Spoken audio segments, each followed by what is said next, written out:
भैया light of कर दीजिए।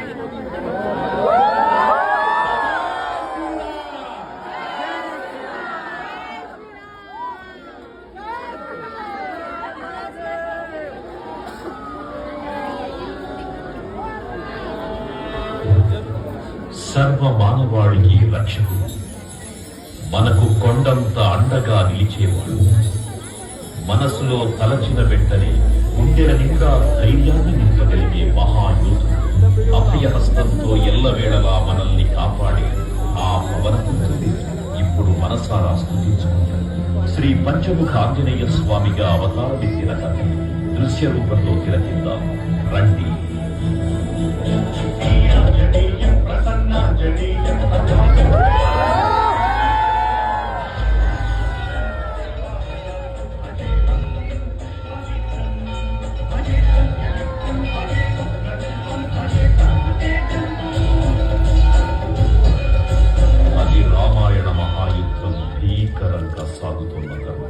శ్రీరామచంద్రుడి సారథ్యం వానర సైన్యంతో విజృంభిస్తూ లక్ష్మణ స్వామి తనతో పోరాటం చేస్తున్న రావణుడి కుమారుడు ఇంద్రజిత్ తలని బాణంతో ఒక్క వేటుతో వేరు చేశాడు.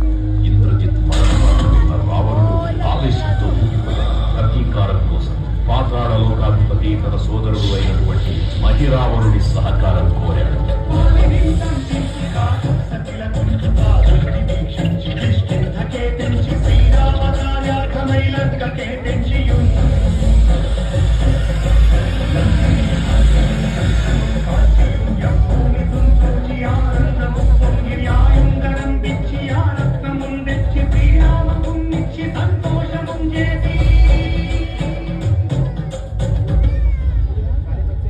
తన ప్రభువులను కాపాడుకోవడానికి వాయువేగంతో పాతాళలోకానికి చేరుకున్న ఆంజనేయ స్వామి సగం మొసలి సగం వానర రూపంలో ఉన్న వింత జీవి ముఖద్వారం వద్ద కాపలా కాస్తూ కనిపిస్తుంది.